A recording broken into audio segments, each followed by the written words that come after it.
Assalamualaikum warahmatullahi wabarakatuh. Selamat pagi anak-anak semuanya. Kembali kita masih di pelajaran administrasi sistem jaringan.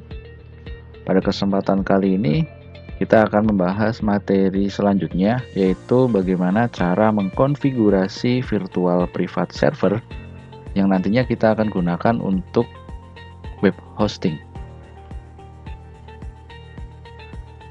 Nah, di sini untuk pada dasarnya itu yang namanya VPS itu hampir sama dengan yang namanya web hosting. Nah, cuma bedanya itu dengan web hosting itu adalah di mana VPS memiliki kebebasan untuk menentukan sistem operasi yang akan digunakan dan bisa memilih aplikasi ataupun software apa saja yang akan diinstalkan pada VPS tersebut. Nah, sedangkan yang web hosting di situ hanyalah sebuah layanan yang menyewakan space untuk aplikasi berbasis web dengan akses dan resource yang terbatas. Nah, jika ingin menghemat biaya untuk menyewa sebuah hosting, itu sebaiknya kita mengupgrade web hosting ke VPS. Karena yang menyewa sebuah VPS dengan spesifikasi yang hampir sama dengan paket enterprise web hosting akan jauh lebih murah dan diuntungkan dengan pemberian bandwidth hingga ribuan giga per bulannya. Jadi, ketika kita menggunakan web hosting, pengunjungnya sudah semakin banyak, maka yang harus kita lakukan adalah mengupgrade dari web hosting biasa ke VPS hosting. Namun ketika kita menggunakan VPS hosting, perlu digarisbawahi minimal kita harus sedikit paham tentang dasar-dasar command line pada Linux untuk mengatur agar VPS tersebut bisa digunakan untuk keperluan web hosting.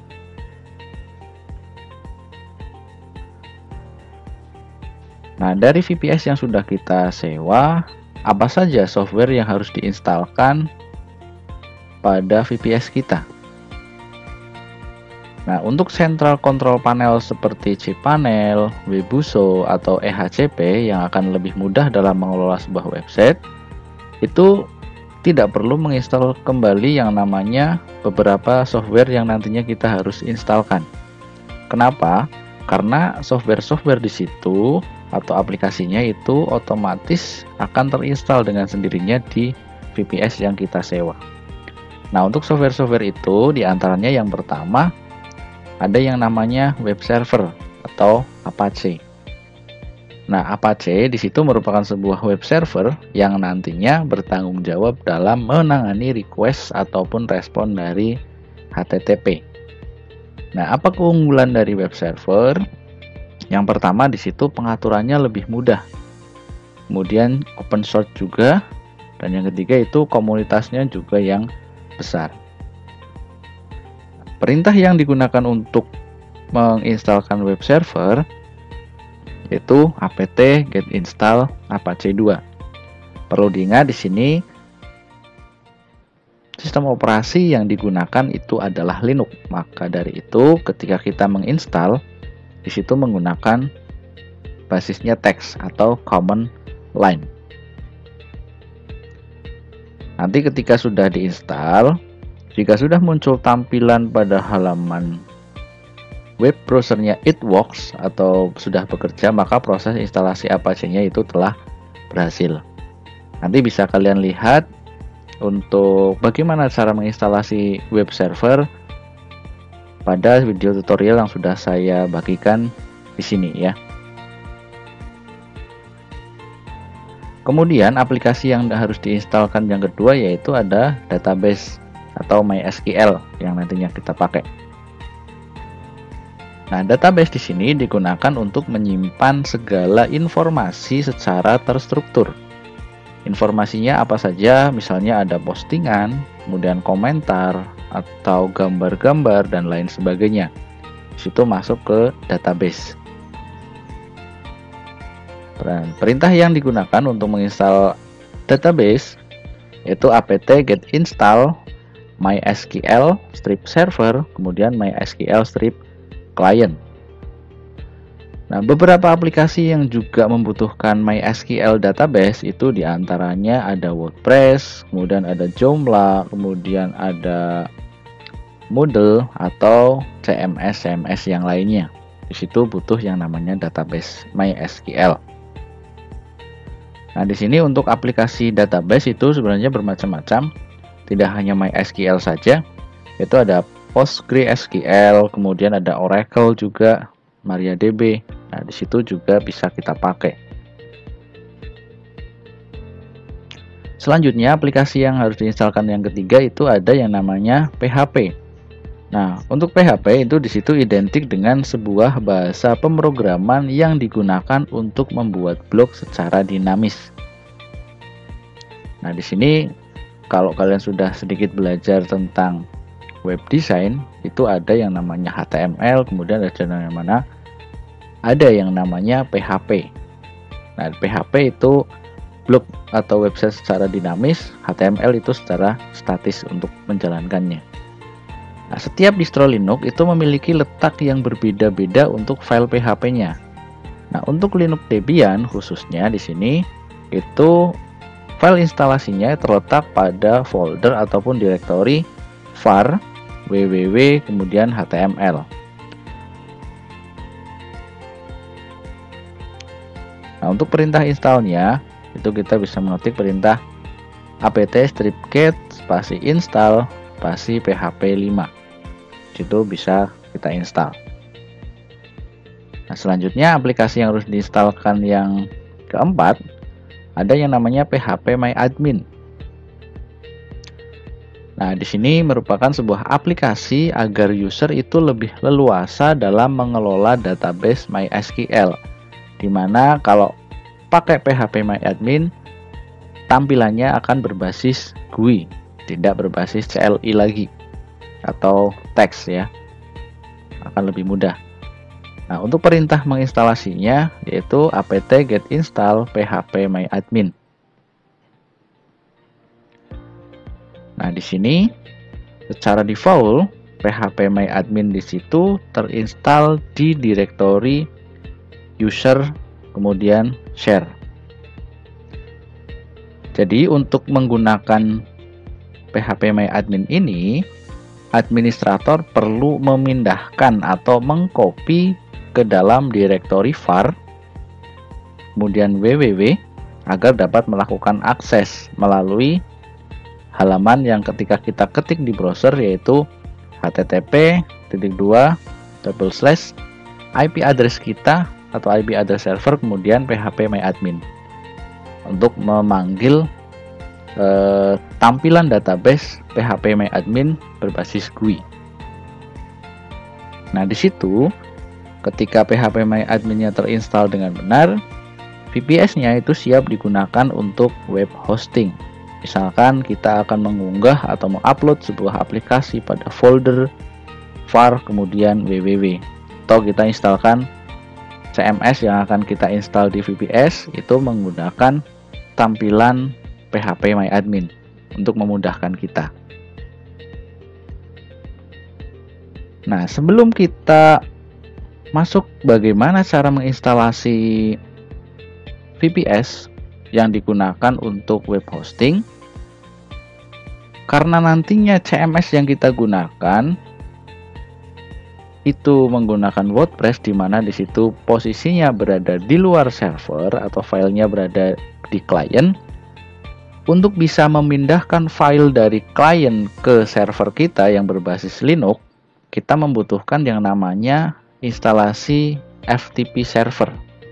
Di mana FTP server di situ atau file transfer protocol itu merupakan suatu protokol yang berfungsi untuk tukar-menukar file dalam suatu network yang menggunakan koneksi TCP. Atau mudahnya, nantinya dengan menggunakan FileZilla di sini, ketika kita sudah menginstal FTP server dan FTP client, kita akan memindahkan file WordPress yang ada di komputer klien kita ke server melalui FileZilla di sini. Hanya tinggal kita klik file yang akan kita pindahkan ke server, klik kanan, kemudian pilih upload. Maka akan secara otomatis dari komputer klien, filenya itu akan terkopikan ke komputer server. Itu guna untuk FTP server. Dimana fungsi khususnya di sini untuk memindahkan file WordPress yang sudah kita ekstrak ke server.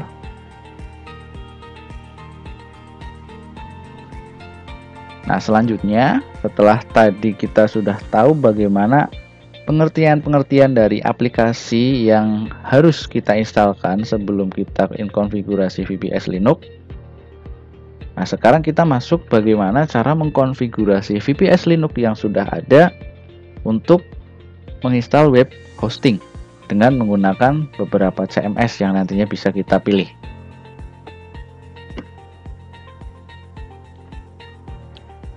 Nah, untuk distro yang sering digunakan untuk membuat konfigurasi VPS, di situ khususnya untuk web hosting, yaitu adalah Linux Debian dan juga Linux Ubuntu.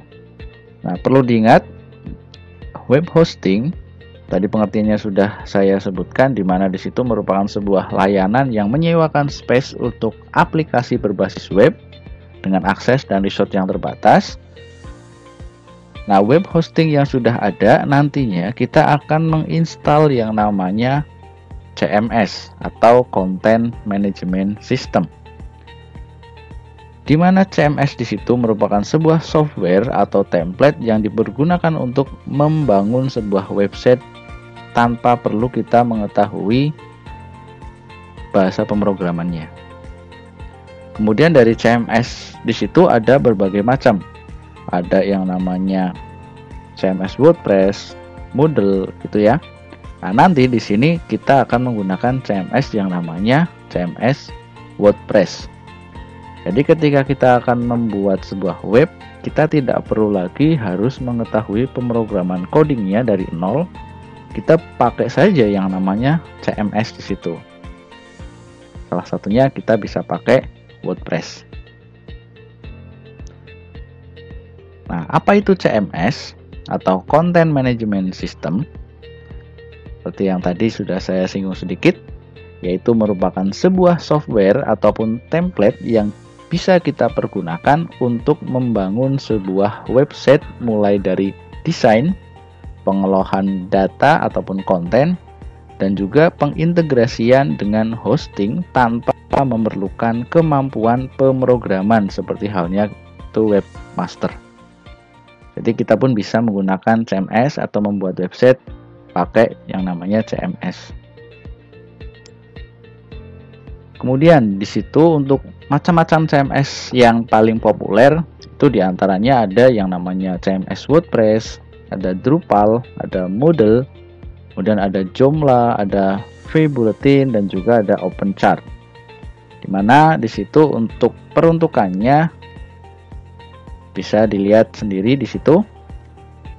Untuk OpenChart itu bisa digunakan khusus untuk pembuatan toko online. Kemudian ada Moodle, itu CMS yang biasanya digunakan di dunia pendidikan karena itu memiliki fitur e-learning. Ya. Nah, untuk WordPress itu yang CMS yang paling populer karena banyak fitur dan dukungan komunitasnya yang kuat. Nah, di sini apa itu yang namanya WordPress? Nah, itu merupakan CMS yang sangat fleksibel untuk membuat sebuah website. Karena WordPress di sini juga open source atau bisa dikembangkan sehingga itu sangat mudah untuk mendapatkan update, kemudian juga menginstal banyak plugin atau tema di platform ini. Walaupun nantinya ada beberapa fitur di mana kita harus membayar, tidak hanya gratisan saja. Supaya kita mendapatkan fitur yang lebih bagus, itu bisa ada yang paket premium dari WordPress. Oke. Nah, di sini untuk langkah bagaimana cara menginstalasi CMS WordPress pada Debian yang nantinya kita gunakan sebagai VPS web hosting. Nah, silahkan kalian bisa kunjungi untuk video pembelajaran di channel ini dengan judulnya Install Web Server dengan CMS WordPress atau Install CMS WordPress di Debian. Untuk linknya di sini bisa kalian langsung klik saja, juga sudah saya sertakan di deskripsi pada video ini. Silahkan dipelajari, dipahami bagaimana cara menginstalnya. Ini sama seperti kita praktikum pada kelas 2, di mana kita mengganti yang namanya tampilan web server kita yang awalnya itu HTML biasa, kita ganti dengan tampilan WordPress atau CMS WordPress. Paham ya semuanya? Silahkan bisa dilanjutkan untuk melihat video tutorialnya. Untuk materi pada pertemuan kali ini sampai di sini dulu. Saya akhiri. Wassalamualaikum warahmatullahi wabarakatuh.